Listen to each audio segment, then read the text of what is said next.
In the magical kingdom of Grangaya, a legendary Grand Archmage rose to fame as the hero who led humanity to victory in a brutal otherworldly war. His unmatched mastery of magic and leadership saved countless lives and restored peace across the land, earning him respect, admiration, and eternal gratitude, or so he believed. During a grand celebration held in his honor, the king suddenly announced a shocking decree. The very hero who saved the world was to be banished. Although the king acknowledged his achievements, he claimed that the Archmage's overwhelming power was far too frightening to keep around now that peace had been restored. To make matters worse, the wine he drank was secretly laced with a sealing agent, and his 4 hand-picked elemental subordinates turned against him based on false accusations of treason.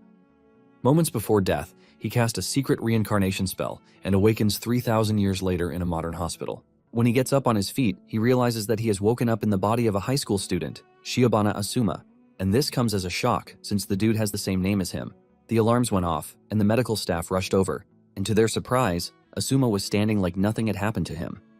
They consider this a miracle, since he is supposed to be in a vegetative state with no hope. The doctor rushes over to tap him on the shoulder, but Asuma is lost in thought. He realizes that the reincarnation spell must have worked, since he is alive and well. In addition, it is surprising that he can understand the language being spoken by the medical staff. Since the first thing on his mind is to figure out the world's civilization, he asks the staff where the biggest library is located. The staff hesitate to tell him, and he uses mind control on one of the nurses to get her to give him directions. Asuma sees a bag in the distance and he asks them if it is his. The nurse under his influence says yes, leaving the doctor confused as to why the lady is willingly telling him everything he wants to know. Asuma then grabs his bag and leaves the hospital without looking back. He is at the station when he notices the smartphone in his bag, and since he is not familiar with it, he asks the lady beside him. He calls it a metal plate, and the girl lets him know that it is a smartphone. Asuma then uses his appraisal power on the smartphone, and his analysis tells him that it is a magic device that can access basically everything he wants, including the library he is searching for. Not long after this, he gets on a train, and after several analyses, he realizes that he didn't even need to visit the library, since he was able to gain the basic knowledge about the world thanks to the smartphone. Asuma has also figured out that with the magic device, anyone can communicate with people far away and instantly look up or gather any kind of information. He has been able to put together that 3,000 years have passed since he died, and magic technology has regressed. It has been replaced by science, and even though it appears to be convenient, Asuma thinks it's nothing special because it is just cheap tricks. He can see that he is now in the peaceful world that he risked and even sacrificed his life to protect. Not long after this, he arrives at the house of the previous owner of the body, and he realizes that he has lost his entire family. Sitting on the table is a diary, and when he picks it up to read, he realizes that the dude wanted to die because he was being bullied by his classmates, and even the teacher. Asuma realizes how worse it is when he opens the smartphone to see that the dude was always receiving trash messages. The bulk of these messages is coming from the group chat of the Shibuya Ward Mage Training High School, where the dude attends. The next day, Asuma shows up at the school, shocking those who know him. They walk over to him, asking him if he is fine, and this shocks Asuma, who asks them if he is not supposed to be in the school. One of the students then reveals that the report is that he tried to off himself because he couldn't handle the constant bullying. Asuma showing up casually raises his questions among the students, and he is still trying to understand what is happening when a red-headed dude, Tanuji Kiryo, and his gang show up. The moment he sees Kiryo, Asuma figures out that he is the descendant of one of his subordinates from 3,000 years ago. Kiryo walks up to Asuma, telling him that he already warned him not to come to the academy. Kiryo makes fun of Asuma, asking him if his magic almost killed him and caused him to lose his memory. Kiryo laughs hysterically at Asuma, calling him a loser. Kiryo's subordinates suggest that they toy with him just as they usually do. It then dawns on Asuma that Kiryo was the one who treated the other Asuma like trash. This pisses Asuma off and he decides to test how much mana the body has. He activates his magic and punches Kiryo in the face without fear. The spectators are shocked to see Asuma attacking Kiryo. Kiryo's subordinates angrily charge toward Asuma, but Asuma is not worried, since the mana in his body is a good match for him. Asuma easily dodges the attackers and takes them down with simple combat skills.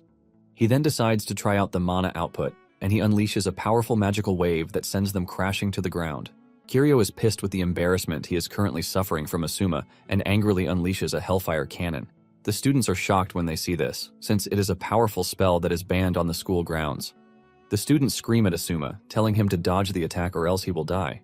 Surprisingly, Asuma doesn't move an inch, and he activates a particle veil that annihilates magic. Asuma's spell breaks apart the fire cannon, and Asuma is relieved that his signature spell still works. Kiryo is stunned when his flames disappear before getting to Asuma. Even the students who are watching are confused because this is something they have never seen before. Asuma decides to take things seriously, and he dashes Kiryu, leaving the dude petrified because he wasn't expecting trash like Asuma to put up such a fight. Kiryu considers him and his subordinates elites, and Asuma is not supposed to even be able to touch a hair on them. Enraged, Kiryu unleashes a powerful magic that engulfs his body in flames. Asuma recognizes the magic from the ancient era and realizes that he has awakened his potential because he is pissed. With his entire body going up in flames, he goes after Asuma, but before he makes his move, Asuma meets him halfway with a punch to the tummy. This sends a wave of pain through his body, and Asuma caps it off with a painful flick to the head, which sends him flying. By the time everything settles down, Kiryu and his guys are all lying on the ground, writhing in pain. The other students are stunned and horrified at the same time. Asuma, on the other hand, is analyzing the structure of his body, and he realizes that the latent mana is amazing, but it lacks the stamina to keep up. Later on, Asuma sits in class alongside the other students, and he promises himself that he is not going to allow a repeat of what happened in the past. In addition, he has no intention of forgiving the descendants of those who betrayed him. Just then, he spots a weird device on the table, and he asks the girl beside him what it is. The girl, Shinomiya Lily, reveals that it is a device that lets one activate modern magic at high speed, and it is called a smart rod. Asuma then realizes that modern magic is basically a blend of science and magic. Basically, the spells from 3,000 years ago are now called ancient magic, and those who practice are extinct. Because of the advancement in science, modern magic became the standard. Modern magic is basically built on theories, which sounds strange to Asuma, but makes it intriguing. Suddenly it dawns on Asuma that he can actually create his own original hybrid magic by combining modern magic with ancient magic, and the thought of this excites him. After the teacher is done with his lectures, Asuma asks Lily if the classes for the day are over, but she tells him that there is a monthly aptitude test slated for the day. Because of this, they are all heading to the schoolyard. Moments later, they arrive at the schoolyard and they are welcomed by their teacher, George Todu.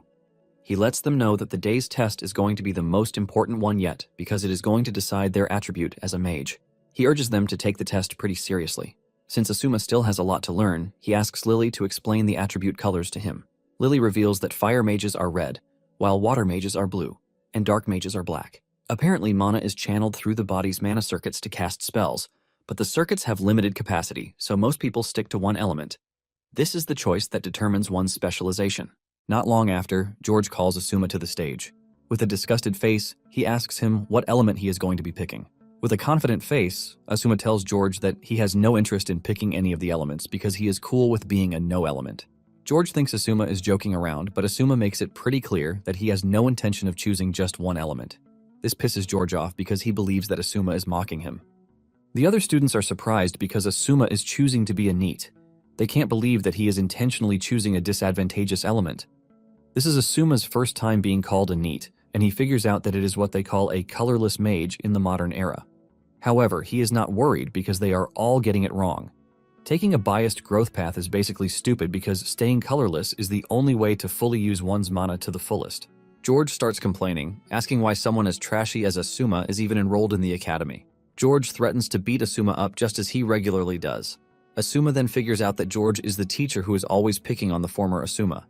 George tells Asuma that there is zero potential for colorless mages, but Asuma disagrees, saying NEETs are the strongest. Since George doesn't want to believe it, Asuma suggests that they test the theory with a mock battle. Asuma is prepared to show George that NEETs are the strongest, but this pisses the teacher off. He cannot believe that Asuma is seriously challenging him to a fight, and because of this, he informs the students that there has been a change in plans. He lets them know that the aptitude test for the day will include a mock battle with no restrictions.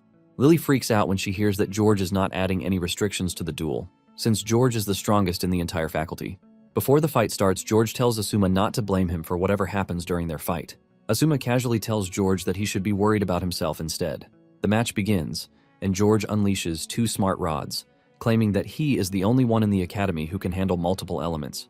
He combines 2 strikes, the modern magic brace bomb and thunder lance. Everyone believes Asuma is done for, as the attacks move directly toward him, but to their greatest surprise, he casually blocks the attack with a barrier spell. George watches in horror because what is happening right in front of him is nothing short of impossible. George hurls another wave of attack at Asuma, but he still blocks it effortlessly.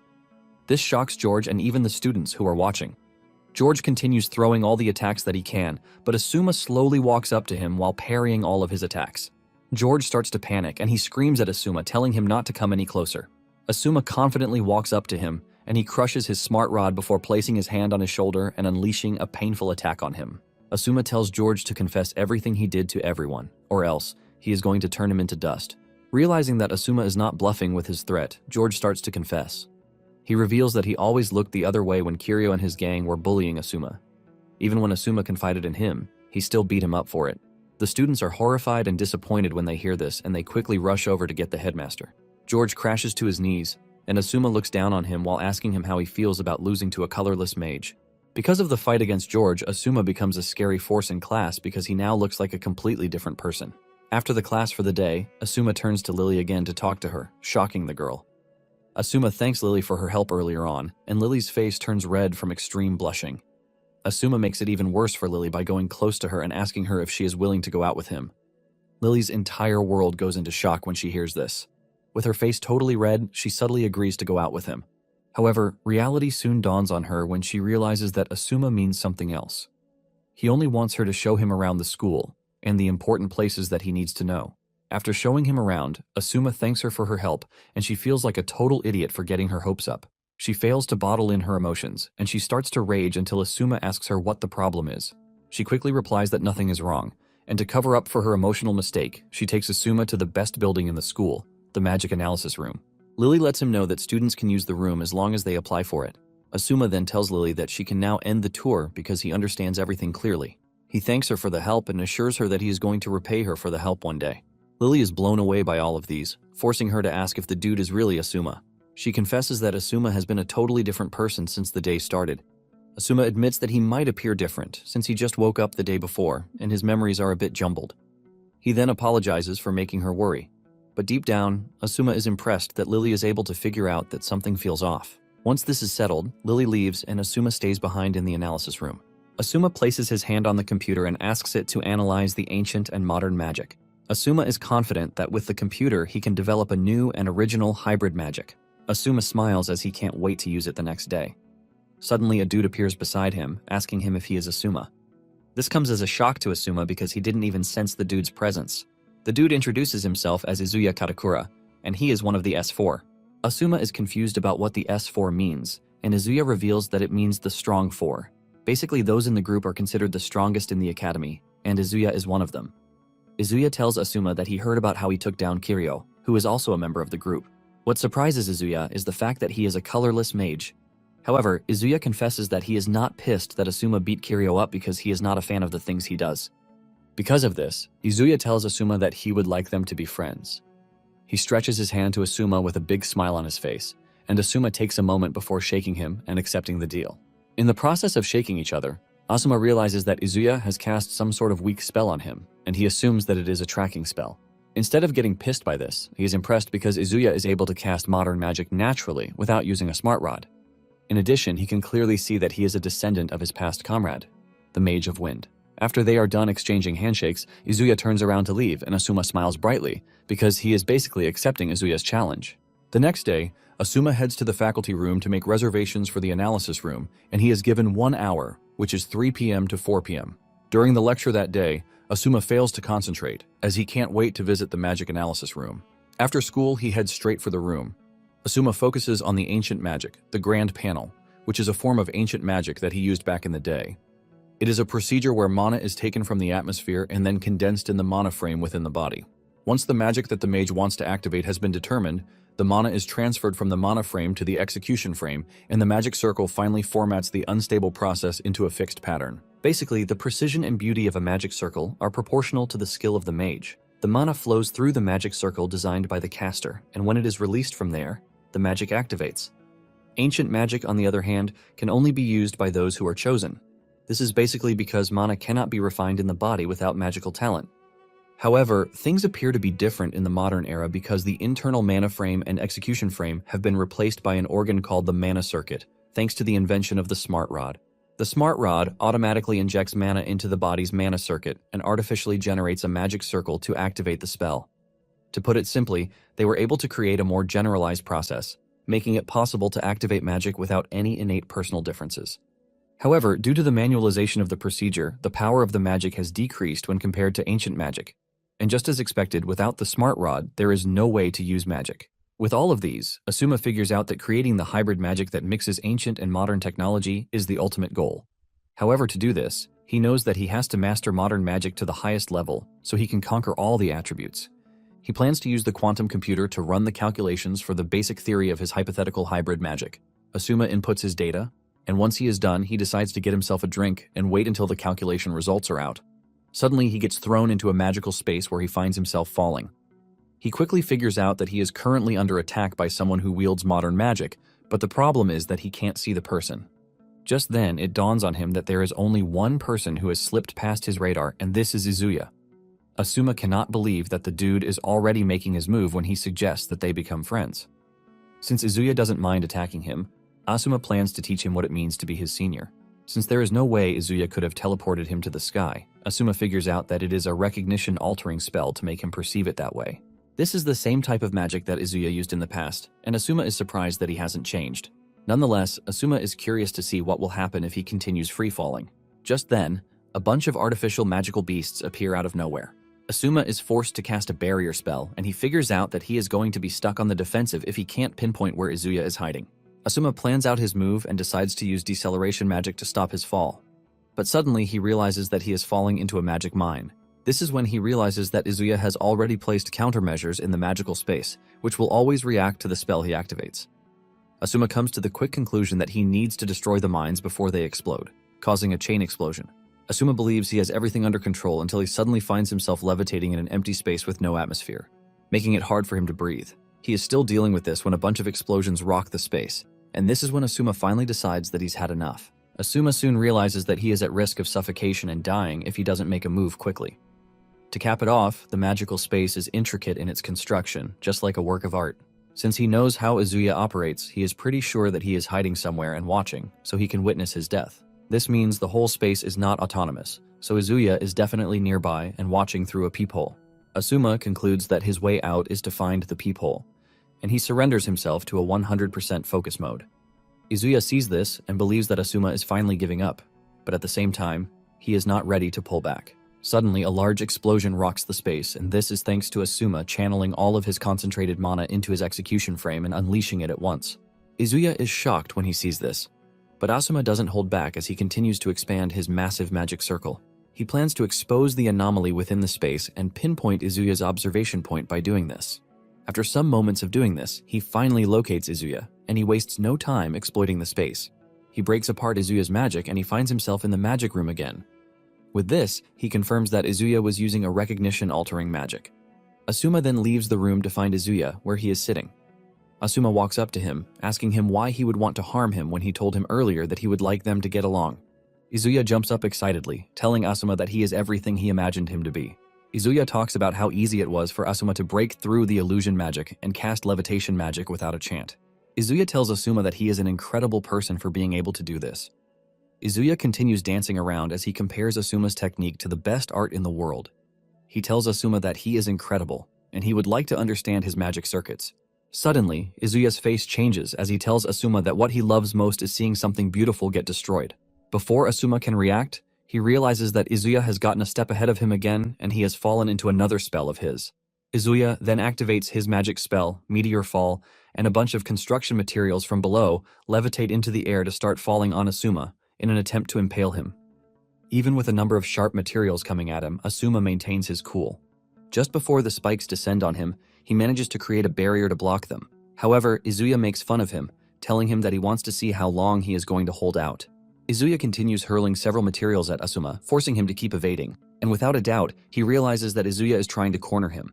Before Asuma knows it, he finds himself in the middle of construction materials that are aimed to finish him off. Asuma continues holding on, but Izuya makes fun of him, telling him that he is reaching his limit already. Izuya then takes things further by pulling an airplane toward Asuma's location. Izuya aura farms in the air while telling Izuya that he is in his world. Izuya tells Asuma that he is curious to see how he is going to block his latest attack. Asuma raises his hand in the air, but at the same time he focuses his attention on his surroundings. Meanwhile, Izuya is planning to stick him with a needle, but just as he hurls the needle at Asuma, he cancels the spell that was protecting the plane. This shocks Izuya, and he watches as the plane comes crashing down. However, it turns out to be an illusion, and his main attack was the needle. Asuma was able to see through this, and he caught the needle pretty easily. Asuma makes fun of him, telling him that he has seen through his schemes already. Asuma explains that the spell that manipulates wind to drop the debris was nothing but a decoy.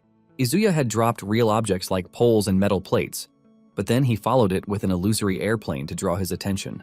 While Asuma was distracted, he then launched the magic needle infused with a consciousness-disrupting spell, which was Izuya's real move. Asuma smiles because even Izuya's supposed meteor fall was nothing but a bluff. Asuma commends Izuya's hard work, but lets him know that everything he tries to do is useless against him. Izuya argues the possibility of this, saying there is no way Asuma could have seen through his magic because no mage alive can sense when he activates his magic. Izuya says this is only possible if the person is a legendary archmage from 3,000 years ago. Just then, Asuma tells him that because his magic was excellent, he is going to end the battle with subtlety. He dashes toward Izuya at a speed he couldn't react to, and he tells him that he used too much magic in front of him, which gave him the chance to analyze it. Asuma places his hand on Izuya's chest and unleashes a magic circle that sends a vibration of pain through his body. The magic effect kicks in, and Izuya screams in pain before passing out cold. Asuma stands tall above him with a smile on his face because he won the battle. While Izuya was out cold, he found himself dreaming about his ancestor from 3,000 years ago. He was pretty close to Asuma back then, and he considers Asuma to be a work of art. Even though he was close to Asuma, Izuya wasn't close to the rest of the team, as he always avoided them. Kiryu believes that Izuya is shy, but their other teammate says Izuya probably doesn't just like him. Apparently, Izuya doesn't get along with the others because they don't appreciate art, and Izuya is not one to mess around with people like them. Just when things were getting very good between him and Asuma, he is suddenly informed by one of his teammates that the king has given a royal decree concerning the fact that Asuma is a traitor. Izuya doesn't want to believe this because he doesn't think there is a possibility of Asuma betraying them. His teammate tells him that this is true, since the king has the power of foresight, and it has never been wrong. This breaks Izuya's heart, since he considers Asuma to be a work of art, and he wonders why he would risk everything to betray the kingdom. Izuya is questioning this when he wakes up in the infirmary. Since Izuya didn't experience the events directly, he believes that what he just witnessed is a terrible dream. Izuya is trying to get himself together when Asuma shows up, offering him water to drink. He tells him that it's an electrolyte drink with sugar in it. Asuma suggests that Izuya rehydrates as fast as he can because he has lost a lot of fluid from sweating. Izuya is shocked, and he asks Asuma why he is helping him. Asuma mentions that Izuya took his spell head-on, and there was no way he would have come out unscathed. Nonetheless, he lets him know that his magic circuits are still stable, and it doesn't seem to have caused any lasting harm. Just then, Izuya notices a towel in Asuma's hand, and this is when it dawns on him that Asuma has been taking care of him while he was out. With a bright smile on his face, Asuma tells Izuya that he did it because he doesn't want to lose a talented mage. With a subtle voice, Izuya thanks Asuma for his help, and he lets him know that not everyone in S4 is like Kiryu. Izuya admits that Kiryu's magic power is extraordinary, but at the same time, he doesn't agree with his ideas. Izuya then reveals that he wanted to see just how strong Asuma is for him to have been able to defeat Kiryu. Izuya then bows his head to Asuma to apologize on Kiryu's behalf because of everything that he has done to him. Asuma smiles, and he tells Izuya that he doesn't seem like a bad person. He then tells Izuya that he is just going to forget that he ambushed him. However, in exchange for this, he wants them to make a deal. Izuya asks him what the deal is, and Asuma tells Izuya that he wants him to quit S4 and join him to create a new faction at the academy. Asuma is ready to take this risk of recruiting him, since he doesn't have his memories from 3,000 years ago. Asuma has already figured out that he is going to need allies if he's going to achieve anything in this current era. Asuma lets Izuya know that he is counting on him to walk with him toward the future that he is aiming for. Izuya is completely blown away and honored by the offer. He wastes no time getting off the bed, and he kneels in front of Asuma, telling him that he is ready to follow his lead. Asuma is surprised by Izuya's conduct because he clearly remembers the Izuya from 3,000 years ago doing the same thing. Just then, Asuma lets the nurse know that he can see her peeking from behind the door. The lady quickly steps out, saying she didn't mean to.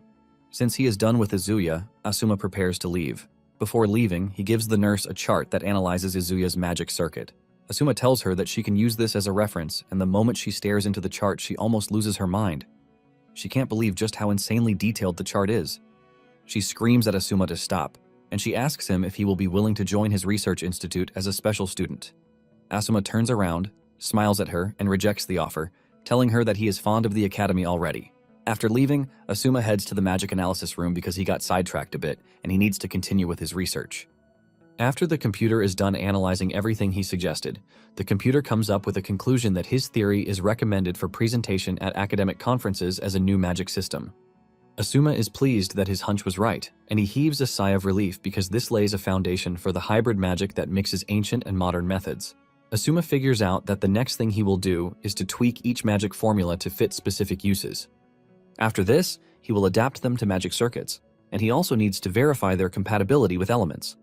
Because he has a lot to do, Asuma realizes that the magic analysis room might as well become his second home. Asuma plans to outdo all the ancient magic that he has learned and then create a revolutionary magic. The following day in class, the teacher decides to call on Asuma because there have been suspicions that he is cheating since his grade suddenly went up. The teacher tells him to come forward to solve the question that is on the board.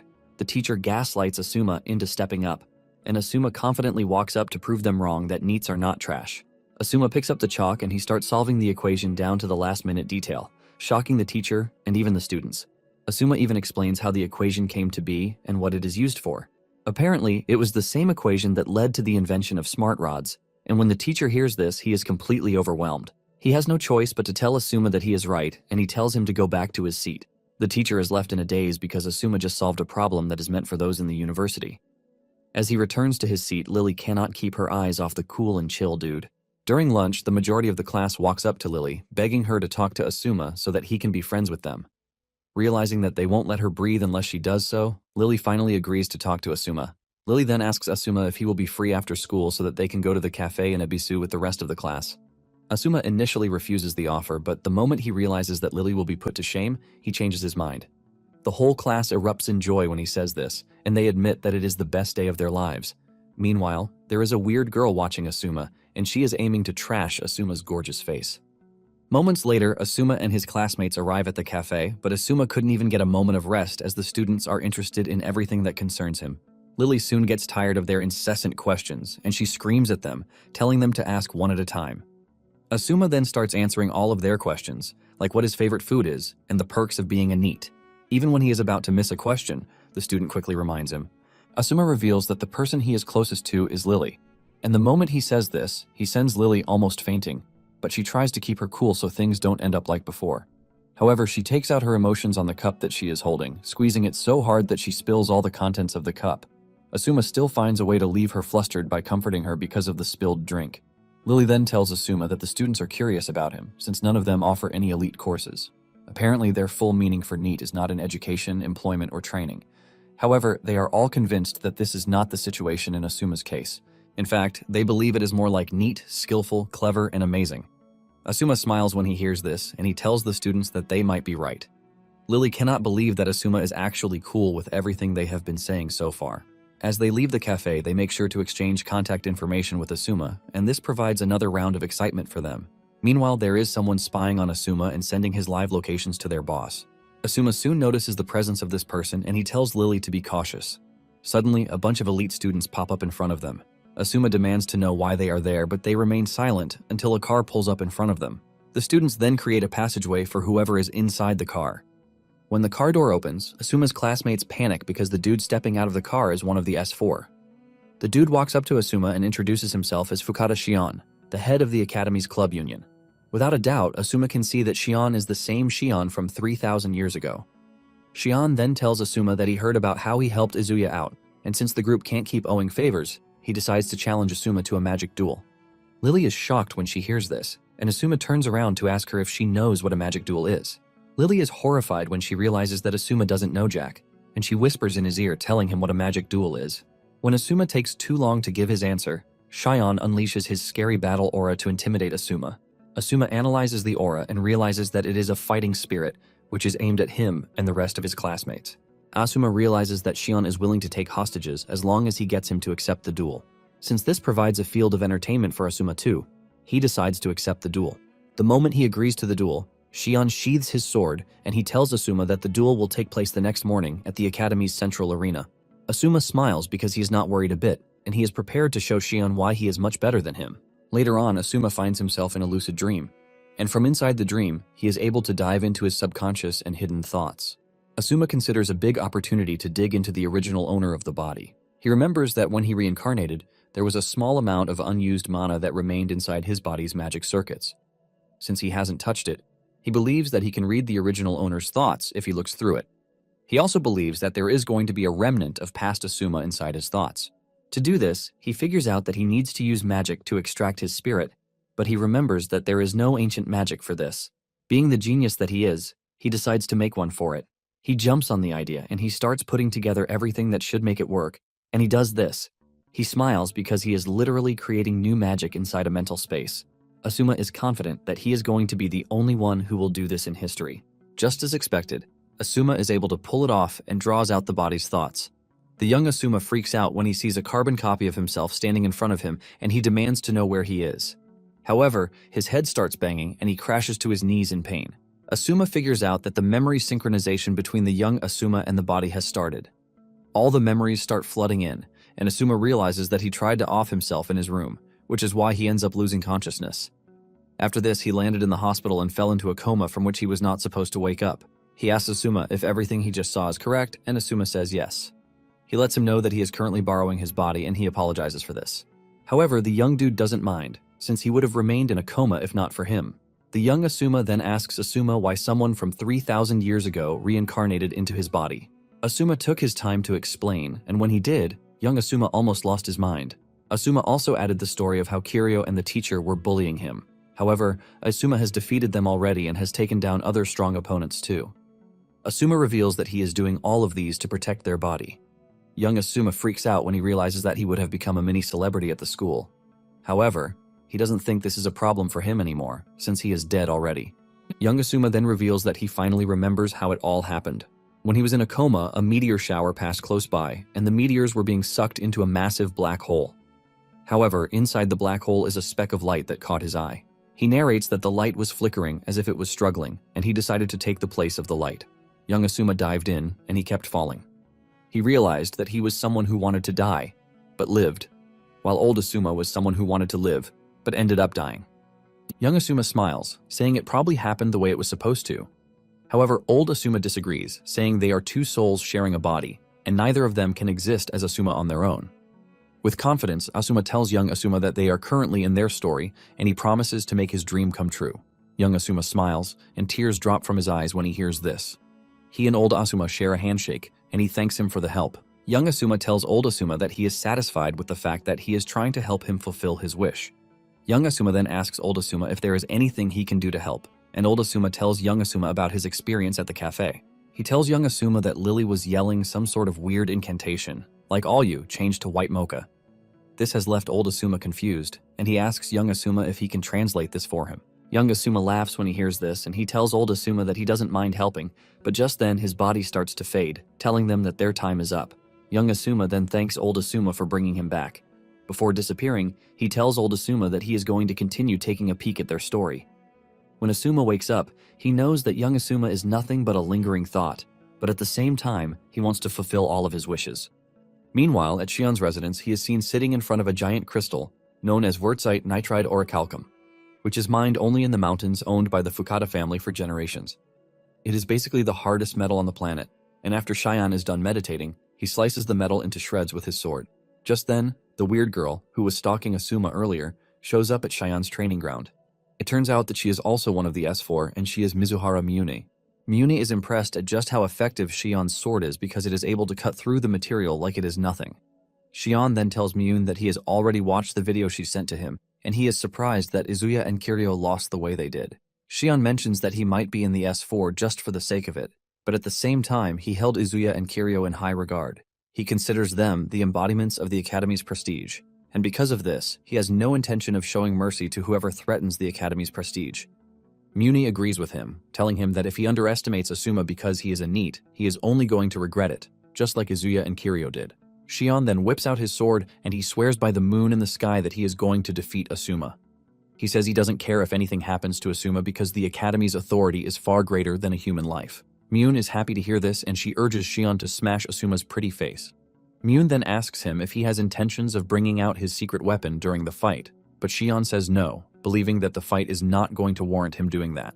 He believes that his familiarity is enough for the battle, and just like that, the day for the duel arrives, and Asuma is excited about the whole thing. Talking about the magic duel, it is a sanctioned battle between students, which is based on the use of magic. Apparently, the students in the institution are ranked based on the outcome of a magic duel, and just as usual, the rankings go from FS. High-ranking students are granted various privileges within the academy, which makes it sweeter. While in the arena's waiting room, this is everything that Asuma learned from Lily. Lily believes that Asuma must have heard of it before, since it is common knowledge to everyone who is a student. However, Asuma lets her know that it is his first time hearing of it, and he thanks her for telling him. Lily is surprised to hear this, and she assumes that Asuma is still suffering from the entire memory confusion thing. Because of this, she makes it her will to support him. Suddenly, it dawns on her that she is actually in Asuma's waiting room, and she starts fantasizing just as she always does. It takes Asuma's voice calling out to her to get her out of the fantasy zone that she found herself in. Asuma then shows her two ties, black and white, asking her which one looks better. Lily picks the black one, and Asuma thanks her for her help. Asuma then asks Lily if he's going to get more time in the magic analysis room if he manages to increase his rank, and Lily says yes. Lily cannot believe that the magic analysis room is Asuma's concern out of all of his worries. Asuma then tells Lily that Shion is calling him a troublemaker for the school, and Lily confirms this by showing him the news article detailing his fight with Shion. Shion had told the press of his desire to deliver retribution to Asuma, who is currently destroying the academy. Even when Asuma sees the article, he is not moved by it, and this shocks Lily. She cannot believe the nerve of Asuma, since Shion is a master of Japanese magic swordsmanship and the heir to the rare metal mines that supply the smart rods. Basically, his donations to the academy are in the billions, which is why no one in the academy can defy him. Lily tells Asuma that even if he is right, public opinion will be manipulated to make it seem like justice is on Shion's side. Asuma takes a moment to think about all these, and he just ignores everything. He then asks Lily how his tie looks on him. Lily is blown away by his aura, and she assures him that the tie looks nice. With this, Asuma stands up to leave for the duel. Lily is shocked that there is no ounce of fear in the guy, leaving her to wonder if he was even listening to what she has been saying. On the way to the arena, he runs into Izuya, and the two exchange what can be described as a coded glance. Meanwhile, Shion has arrived at the arena, and the elites are cheering for him, telling him to trash Asuma and finish him off. Not long after this, Asuma shows up too. Shion commends him for not running away, and Asuma appreciates the gesture. Out of nowhere, Shion asks Asuma who he is. This question shocks Asuma, who believes that Shion has seen through him that he is a reincarnated being. Shion tells Asuma that he is taking the match seriously because Asuma was able to defeat Kiryu and Izuya, which are definitely not flukes. This is exactly why he is asking Asuma who he is, and he accompanies the question with an overwhelming battle aura. Asuma doesn't even flinch amidst all the intimidation, and he simply tells Shion that he is Asuma. Shion is impressed that Asuma didn't even flinch when he tried to overwhelm him with his battle aura, and he lets him know that he has no intention of underestimating him. Shion tells him that he is going to face him with everything he has and crush him with all of his might. Asuma smiles when he hears this, telling Shion that this is exactly what he was hoping for, and he assures him that he is not going to hold back either. Just as the referee is about to start the match, Shion tells him to wait. Shion then tells Asuma that he is prepared to show him mercy because it is customary for the noble Fukata family. Shion tells Asuma that if he submits his letter of withdrawal at that instant, he is willing to let him off with a loss by default. And this way, Asuma would not get hurt, but it would be a shame that the students that have gathered would have came for nothing. Shion asks Asuma what his decision is, and Asuma turns to the referee to ask him something too. Asuma asks Shion how his rank would be if he wins the match. The referee reveals that Shion is currently an S-rank student, while Asuma is an F-rank. This means Asuma will shoot up to A-rank if he manages to win the duel. After hearing this, Asuma turns to Shion and tells him that he will be willing to back down from the match if he is willing to raise his rank from F to S. Asuma caps it off by telling Shion that he will also avoid getting hurt if they do it that way. The moment he says this, Shion's rage overwhelms the entire room. Shion tells Asuma that it has been a long time since someone stepped out of their way in front of him. Because of how rude Asuma is, Shion assures him that he is not going to forgive him even if he begs or cries. In fact, he is ready to beat Asuma to a complete pulp. Asuma taunts him further by telling him to come at him by all means. Shion angrily tells the referee to start the match, and since Shion is his subordinate's reincarnation from the past, Asuma knows he can't hold back and risks losing. Asuma plans to go with the full power of the ancient magic right from the start. Asuma unveils his magic circle, shocking the whole room, since they have not seen a magic circle like that of Asuma before. Asuma then hurls a magic blast at Shion, but before it can get to him, it is intercepted. It turns out that Shion is using an auto-intercept earth attribute magic.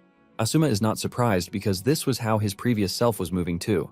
Shion then tells Asuma that his magic of unknown origin is not going to work on him. Shion grabs his sword, telling Asuma that he is prepared to end the fight with one swing. Asuma is blown away by the sword, since it is acting both as a smart rod and a physical blade. Asuma watches Shion cook up his attack, and he figures out what Shion's counter strategy is. Asuma is impressed, and he prepares to be the one to break Shion's impenetrable space. To Shion, Asuma is an irregular mutation who appeared out of nowhere. He He sees him as a filthy nuisance who disturbs the harmony of the school, which is why he can't have this. Shion is confident that Asuma doesn't have what it takes to block his attack, and even the students are all hyped to see Shion's finishing move. To make it worse for Asuma, he finds himself trapped by Shion's magic to prevent him from escaping. The moment Shion knows that Asuma is trapped, he makes his move. Myun watches in awe, wondering what Asuma is going to do because Shion's slash can cut down even the hardest material on the planet. As the slash travels toward Asuma, he takes off his tie, saying he is done playing nice. He then casts a hardening spell on the tie, turning it into a rock-solid material. With this, he blocks Shion's attack and even shatters it. This shocks Shion and everyone in the room, since Asuma blocked Shion's deadly technique with just a tie. Shion also activates a vanishing magic to dissipate the restriction magic that was holding him in place. Once he is free, Asuma vanishes, sending chills down Shion's spine.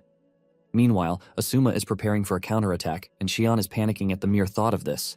Realizing that Asuma is nowhere to be found, Shion reinforces his absolute space in preparation for an attack. Asuma suddenly appears behind him, and just as he is about to land his strike, the auto-intercept system comes into play again. A giant hand emerges from beneath and blocks Asuma's attack, giving Shion all the time he needs to send a slash in Asuma's way. However, Asuma manages to dodge the strike, and he throws away his sword before going after Shion. Shion believes that Asuma is setting himself up for death with what he is doing. However, Asuma shocks him by keeping his particle dissipation spell on. This dissolves everything that might block Asuma's path as he makes his way to Shion. Just as he reaches Shion, he whips out another sword and swings it hard at Shion. Lily is shocked when she sees this, and she realizes that Asuma kept the second tie too.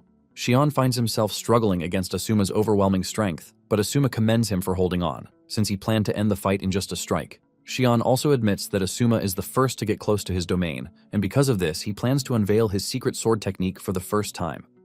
Just then, Shion unleashes his magic sword, the hazy full moon, which emits a bright light. Asuma fails to stop it, and Shion gets a direct thrust to his chest. Myun smiles because this is a sword technique that combines disrupting magic sword with a piercing magic sword, and it is something even she cannot dodge. The hit goes directly into his chest, sending a wave of atomic damage into Asuma's body. Asuma loses mobility and crashes to the ground, leaving Lily screaming out in pain and despair. With Asuma unresponsive, Shion is worried that Asuma is dead because he put too much power into the strike. Shion tells the referee to check on Asuma, and he rushes over to do so. Shion is already prepared to accept the punishment for Asuma's death, under the guise that it was a mistake. Suddenly, Asuma stands back on his feet like a zombie, and he looks terrifying in the process too. Shion is stunned because Asuma shouldn't be able to withstand the secret technique of his magic swordsmanship. Asuma then tells Shion that he was wrong from the start, since he believed he was giving it his all, but he was subconsciously looking down on Shion. However, now that he is back, Asuma is ready to get serious with him. Asuma walks towards Shion, and he panics as he prepares to use his secret sword technique again. Asuma knows that his body's mana is insane, but it lacks issues with stamina. He figures out that the damage he took from Shion earlier on was deadly, and to avoid dragging things further, he plans to finish the fight early. Asuma plans to compress the mana within the magic circuits to the threshold limit so he can temporarily enhance physical abilities. Even though it was his first time doing it, he was able to pull it off easily with his body glowing really hard. Asuma is thankful that he is going up against a strong opponent because this has made him dive into construction and experimentation right on the battlefield. While Asuma is thinking about all of this, Shion sees it as an opening to attack him. Shion plans to land the finishing blow, but before he can do that, Asuma appears behind him. Shion is stunned by just how fast the dude is, leaving him to wonder just how a human is able to achieve this kind of speed. Nonetheless, he believes that he still has a secret weapon and he unleashes his familiar. His familiar emerges from underneath to grab Asuma's legs. Shion laughs at Asuma because he believes that he has successfully restrained Asuma's movements. However, Asuma shocked him by dragging out the familiar with just one hand. Asuma hurls it into the distance like it is paper before finishing it off with a magic spell, shocking the whole room. Asuma tells Shion that his option to use automatic interception is now gone, since he has taken down his familiar. Shion trembles when he sees this, and Asuma walks toward him, telling him that it is over. Shion cannot believe what is unfolding right in front of him, since he is supposed to be the top Japanese swordsman. However, he is not ready to concede defeat, and he screams at the top of his voice to summon his last resort. 3,000 years ago, Asuma had walked in on Shion, developing a new magic that draws out the hidden abilities within oneself. Shion tells Asuma that it is possible to increase the amount of inherent mana by about 10 times. Asuma was impressed when he heard this, but Shion mentioned that it had a side effect. He tells him that the caster's brutal side will manifest once it is used. Because of this, Shion believes that it needs more refinement. Nonetheless, He reveals that they have found a human suitable for the experiment, and since it is going to be a dangerous experiment, Asuma asks him who the experiment subject is. Shion then tells Asuma who he has in mind, and after hearing this, Asuma tells Shion to continue his work, assuring him that he is going to rely on his new magic. Now, in the present, Shion is able to activate this magic, and his alter ego emerges. He dives toward Asuma like a maniac, ready to slice him to pieces. Even Asuma can see that the dude has become insanely fast by boosting his magic circuit and dramatically improving his physical abilities. Shion's insane speed forces Asuma to keep jumping backwards, and Shion makes fun of him, telling him to stop running. With Shion's destructive ability going rampage, Asuma can see that he has been able to awaken his potential from 3,000 years ago. He figures out that the others also did the same when they found themselves in an extreme state. Nonetheless, Asuma doesn't think Shion still poses a threat to him. Not long after this, Shion corners Asuma, which has been his game plan from the start. Asuma is impressed that even in his crazy state, he is still calculating his moves. Shion is glad that everything worked out, and he tells Asuma that he is coming after him with his final secret technique. This is a technique that fires tens of the one-hit kill magic sword, Hazy New Moon. Asuma is worried because he doesn't know if he can even take the damage from the technique head-on. Even with the danger facing him, Asuma still thinks he is on top. Asuma then figures out that he has to intercept Shion's secret technique. With this, Asuma constructs a magic circle to intercept Shion's barrage of attacks. The magic circle forms a giant three-dimensional lens, and Shion's first attack touches the giant lens positioned by Asuma. In addition to the analytical skill that Shion infused in the magic circle, he added a novel arrangement to it. Instead of automatically analyzing the touch target, it transmitted the raw, exposed information directly to Asuma. Asuma then performs a high-speed analysis in his brain, using the supercomputer as a reference. With this computer working, he was able to process information close to the speed of light. This basically makes Shion's fast slashes look slow, since there is no way they can beat the speed of light. To put into perspective how impressive it is, Asuma was able to finish all of this in just 0.1 seconds. The moment he is done, he blocks Shion's attacks and counters him, which sends a wave to push Shion backward.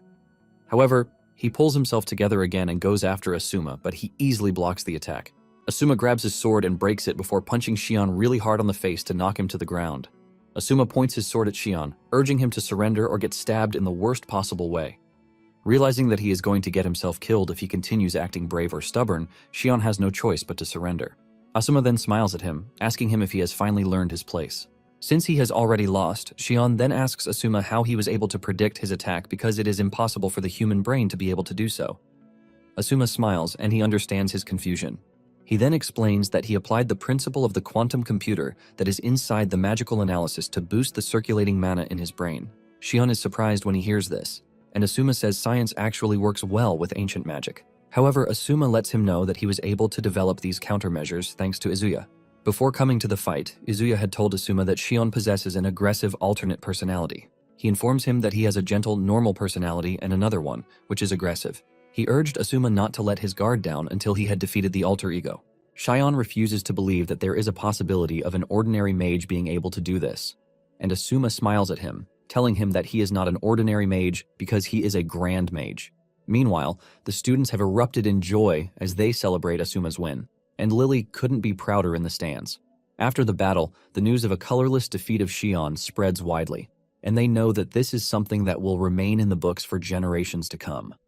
Asuma was also given his reward for defeating Shion, and he was promoted to A rank, which has some added perks to it, like a longer period of time in the magic analysis room. Asuma is pleased that he is able to achieve this, since he won't have to secure authorization to use the room every day. In addition, it will make his mission even faster. Asuma is eagerly looking forward to the things that will be created using the quantum computer. Later that day, Asuma returns home, and he realizes that it has been 1 week since he reincarnated, and his knowledge about the modern era has deepened. He has also learned a lot about the Earth and the fact that there was a cultural discontinuity that happened between 3,000 years ago and the present day. Basically, there were things that were passed down from ancient to modern times, and some were not. The source of the discontinuity is called the Great Calamity. Due to this, magic declines and science develops. Asuma is glad that it was just a decline, not a complete eradication. Ancient magic became a minority and was treated as a cult, but it later came to the spotlight again, thanks to the power of science. It was arranged into modern magic using scientific power that basically anyone can use, unlike the ancient magic that requires talent to be used. And to put it into perspective, the kingdom that betrayed Asuma long ago has perished. However, since Asuma has run into 3 of his former subordinates, he figures out that Miyun is also somewhere in the academy. In fact, he believes that the king, who betrayed him in the past, is also present in the modern era. Just then, Asuma's scheduled alarm goes off, and Asuma realizes that he has a report that has a deadline that he needs to work on. Asuma realizes that young Asuma was working on something he had invented back in ancient times. Since he is the genesis of it all, Asuma is confident that he is going to get it done in no time. He then notices a note on the table, and when he opens it, he realizes that the things written in it have been covered by ink. Asuma then uses his magic to erase the ink, and he is surprised to see that it is a bucket list. This is the list of things that Asuma wanted to get done before he died, and suddenly, one of them catches his eye, which is to meet his long-lost family. This is when Asuma realizes that young Asuma's wish wasn't vengeance, but family. Since young Asuma is keen on meeting his family, old Asuma promises to fulfill his wish. The next day, Asuma arrives at the academy looking like a proper student, and he catches everyone's attention with the way he carries himself. As he walks through the school, the students are all amazed at how he changed out of nowhere. He was once a trash in the school, but he suddenly became a celebrity, and he even has Izuya following him around. What makes him even more impressive is the fact that he is a colorless mage. Izuya then informs him that he has submitted an application to leave the S4 so that they can create a new faction. In addition, Izuya assures him that they should be able to secure a club room. Asuma is pleased with his work and he commends him for everything. Suddenly they are ambushed by the student press who have done their research on Asuma. They talk about his beauty and how he has been able to defeat the S4 members. The press members want to interview Asuma, but he walks right past them, leaving the press members utterly embarrassed. However, press members are always persistent, and because of this, they chase after Asuma. Izuya, on the other hand, escorts Asuma to his class door before leaving, and just when Asuma is about to settle in, the press members show up yet again. Asuma blatantly tells the lady that he doesn't take press requests, but she is very persistent. She assures Asuma that she is not going to leave until Asuma answers her questions. Realizing that the girl is persistent and stubborn, Asuma tells her that she has to talk to Lily because she is his secretary. Lily is shocked when she hears this. Asuma lets the press know that they have to get permission from Lily before talking to him. However, he urges them to do it after school, since they have class now. The girl is happy to hear this, and she assures Asuma that she will be back for the questions. After she is gone, Asuma whispers in Lily's ear, telling her that he is definitely going to repay her for her efforts. Not long after this, the teacher enters the class. Asuma, on the other hand, is busy thinking about how his life has been since he became famous. He figures out that he has to secure a secret place where he can live peacefully. Meanwhile, Lily is blown away by just how dependent Asuma has been on her. This leaves her fantasizing about who Asuma's lover is yet again. Later on, Asuma continues his usual student life and he participates in a swimming competition where he comes first. What makes his win very impressive is the fact that he didn't even use magic, and he was able to set a new record of 35 seconds. Asuma can also see that he is getting really used to the body, but at the same time, he knows he can't show his strength too much because he is going to stand out. Asuma can only pray that Izuya's application for the club room becomes successful. After leaving the pool, he heads to the bathroom to wash off. Since the swimming lesson is the last class for the day, he thinks of stopping at the magic analysis room after he is done talking to Izuya. Suddenly, he notices a strange figure in front of him, which turns out to be a girl. Before he knows what is going on, the girl walks over and turns out to be Mune, and she tells Asuma that she wants to know him deeper. Asuma immediately becomes cautious because he can see that the person in front of him is not an ordinary person. Asuma tries to play it cool, telling Mune that she is currently in the men's bathroom. However, Mune argues that she is in the right place. Asuma then suggests that she leave before the other boys enter to find her. However, she lets Asuma know that they are the only ones there. Asuma turns around and realizes that everything is already different. Even the students have vanished, and he quickly realizes that something is wrong. He wonders if it is a magic attack, but he basically figures out that he is in a precarious situation. He decides to analyze the situation better, and to do this, he concludes that putting distance between himself and Mune will work out just fine. Asuma dashes over to the door, and as he prepares to rush through the locker room, he suddenly hears Mune behind him. This leaves him shocked and confused as he tries to figure out what is actually going on. He wonders when she was actually able to catch up to him. Suddenly, Mune appears behind him, telling him to get some clothes on because his body is tempting. Asuma ignores her and focuses on trying to understand what is actually happening. He initially thinks it's teleportation magic, but he trashes the idea, since he can't confirm any trace of an incantation. He decides to play along and figure out what her game plan is. While putting on her clothes, Mune notices that Asuma is standing cautiously, and she urges him to stay calm, because if she wanted to hurt him, she would have. She tells Asuma that she just wants him to know everything about her before he makes his decision. Asuma is confused by this, since he doesn't know what she means by knowing everything. After making sure she has sent enough fear into his body, Mune finally introduces herself, telling Asuma that she is an idol with over 3 million followers. She introduces herself in the most fashionable way, but this doesn't get a reaction out of Asuma, who just stares at her blandly. Deep down, he is trying to figure out her moves because he is familiar with her moves from 3,000 years ago. Asuma knows how dangerous it is for him if he is unable to figure out Myun's secret. Since he doesn't notice any sign of ancient magic, he wonders if she was able to acquire a new magic after she resurrected. Myun soon notices how tense Asuma is and she decides to tell him about herself. This is basically the reason she wanted to be alone with him. Myun starts by citing examples of animals like praying mantises that always eat their male counterparts. She mentions that there are many creatures in the world that eat their male counterparts, and she considers this a useless and dumb behavior. Myuna then reveals she, on the other hand, wants to be dominated and consumed by a superior male. However, she doesn't want a weak male because she wants to be dominated by a strong man who can surpass her. She mentions that she can smell the superior odor coming from Asuma, who was able to defeat the other 3 members of the S4. Out of nowhere, she adds that Asuma is a sadist. Asuma is shocked when he hears this because he doesn't know what is giving her such an idea. Mune believes that they are a match, and this is why she wants to test out his strength. She unleashes a slash very close to Asuma that cuts his hair. This sends a chill down his spine because he knows that he would have died, since he couldn't sense the slash. This leaves him trembling because he doesn't want to believe that her speed surpasses that of Shion's sword slashes. Asuma trashes this idea, saying there is another trick behind it.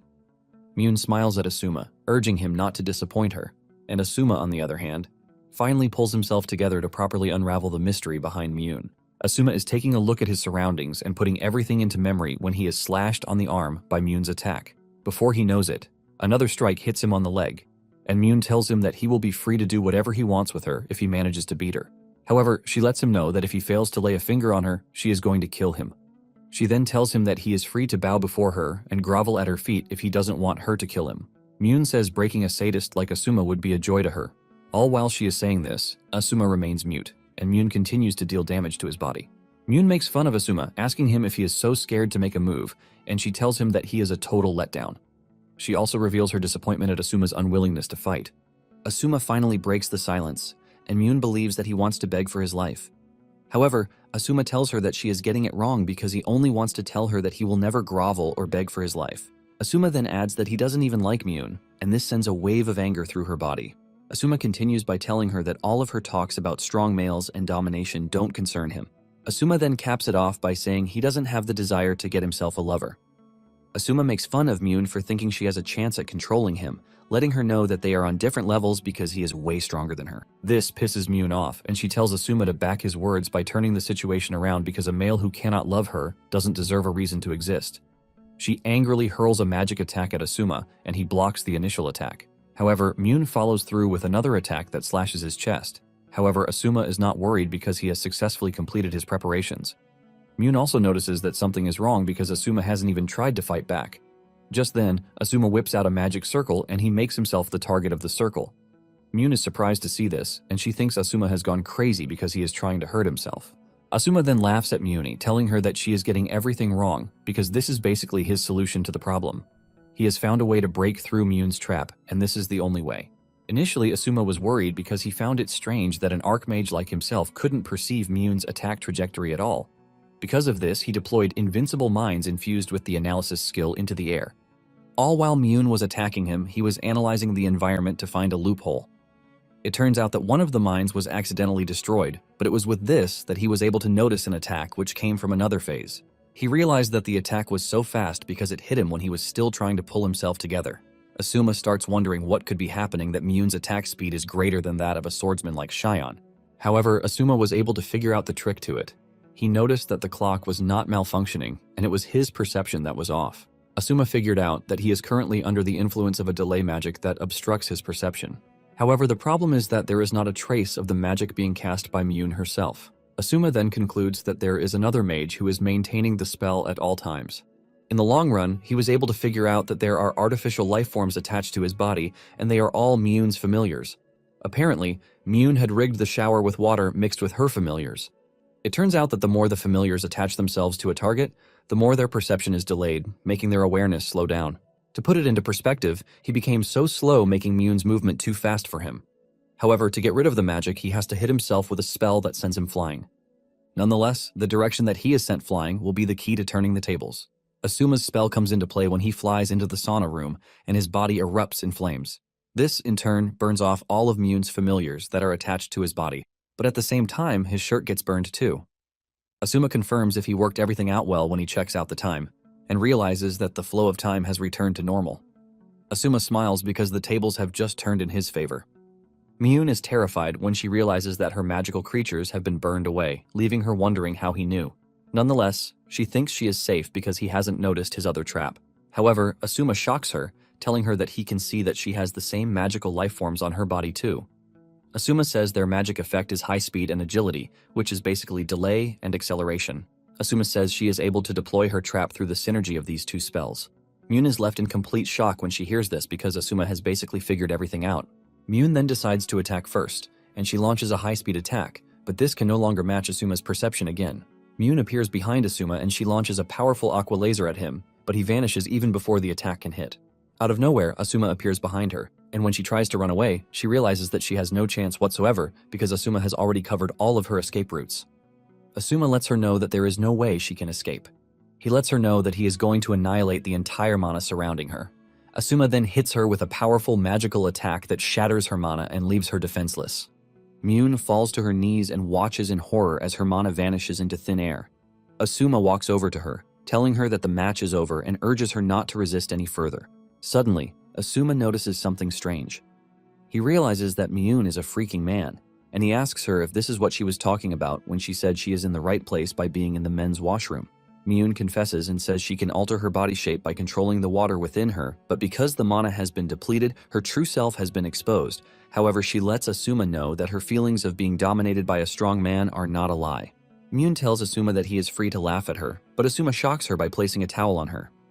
Asuma apologizes to her, saying destroying her clothes was not his intention. Myun is blown away and cannot believe her eyes as Asuma bows to her, apologizing to her. She then asks him why he is treating her like a girl, and Asuma reveals that gender knows no gender. In fact, he is willing to help her repair her smart rod, and Asuma smiles while telling her how he was able to see through her attack. Myun's face turns totally red when she realizes that Asuma is a complete gentleman. Asuma then reminds her of what she said about giving herself over to whatever he wants if he is able to defeat her. Since he has managed to defeat her, he tells her that he has an order for her. Asuma says he has things that he wishes to accomplish at the academy, and he needs her talent for magic design because it is exceptional. Asuma then makes his wishes clear. He tells Myun that he wants her to leave the S4 and join his faction. Myun then reminds Asuma that he said he didn't like her. Asuma confirms this, saying he actually doesn't like her, but he likes the fact that she is reckless. However, he doesn't dislike her either, and this statement leaves Myun totally red-faced. Asuma then suggests that they get a spare uniform before anyone shows up. He also lets her know that they have things that they need to discuss. Just like an overly excited kid, Myun acknowledges his greatness by calling him Sir Asuma. Later on, the academy's headmaster is seen receiving his familiar in his office. Surprisingly, she looks awfully similar to the king from 3,000 years ago. He asks his familiar if it was able to gather useful information for him. The familiar then projects its findings on the screen. The familiar was able to capture the fight between Asuma and Myun, and this shocks the headmaster. The moment he sees Asuma, he realizes that he has seen him somewhere before. He remembers that Asuma tried to off himself some time ago, but after he miraculously woke up, he has been making some insane moves. After taking a closer look, the headmaster quickly realizes that Asuma is the same Asuma from 3,000 years ago. He figures out that young Asuma's attempted self-harm was what gave old Asuma the chance to reincarnate into his body. The headmaster is surprised that Asuma was reborn in this era, and he concludes that the chain of fate that binds them has been forged. However, he is prepared to sever the chain and cut ties with Asuma forever. The headmaster is pleased with his familiar's work, and he gives him a high-quality magic stone made by the Swaragi Corporation as its reward. The familiar happily takes the magic stone and it consumes it. Sometime later, Asuma is seen in class reading his notes, while the teacher talks about philosophy and the pioneers of philosophy, like Socrates. It appears that the teacher is only wasting his time because the entire class is focused on the elegant Asuma.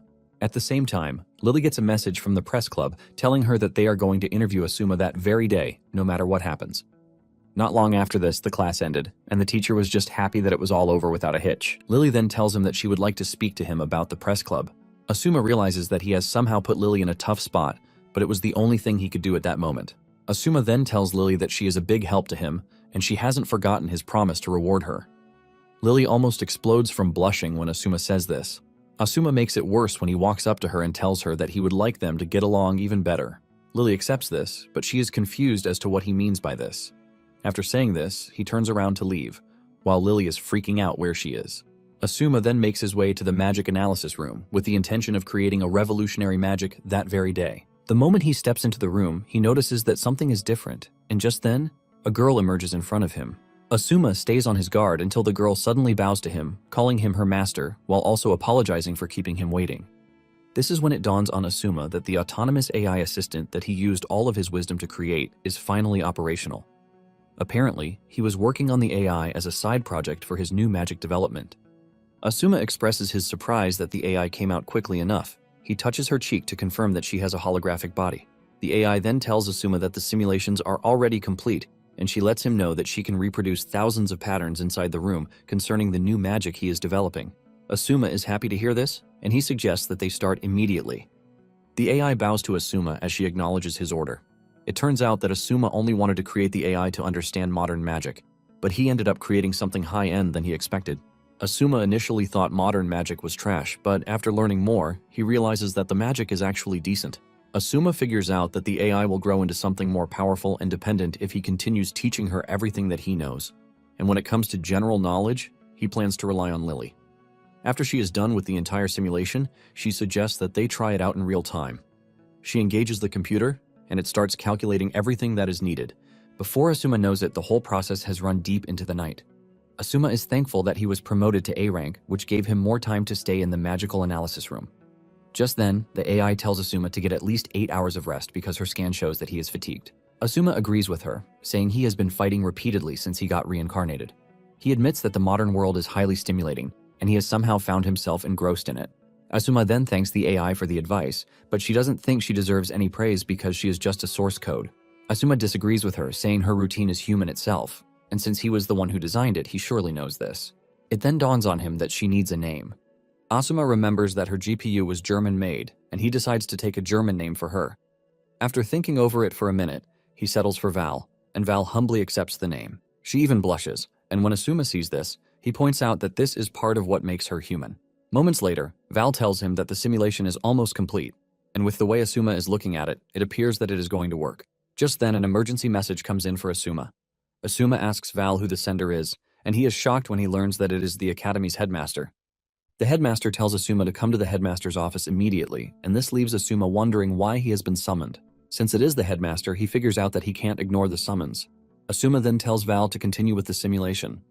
He also tells her to run a certain program code, and after she is done, she is to send the materials to Azuya in his name. Val acknowledges the order and gives him directions to the headmaster's office. As he steps away from the room, Asuma has no idea that he is being watched by the headmaster's familiar.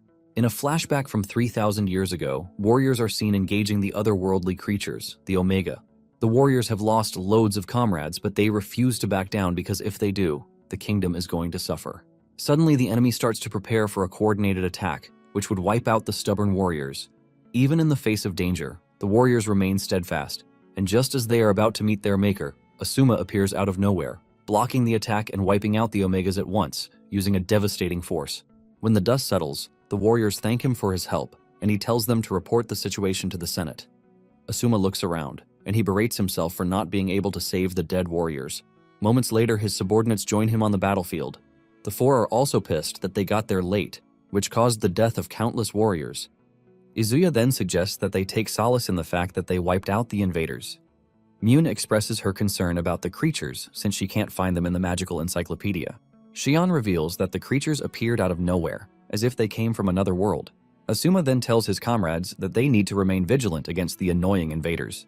Suddenly the king, Mel, shows up on the scene to commend their great works. Asuma immediately bows to him to welcome him, and the king urges him to get on his feet. Asuma urges the king to leave the area because it is dangerous, and Mel assures him that he is aware, but he has to see the situation with his own eyes. And he thanks Asuma for his help because he was able to witness the invaders firsthand. Asuma reveals that everything happened just the way Mel said it would, and even though there were casualties, the invaders have been stopped. Mel commends Asuma for his great work, and he suddenly notices that he is cut on the arm. Asuma tells him not to worry about it because it is just a scratch, but Mel ignores him. He tears a section of his robe and uses this to wrap his arm, shocking Asuma.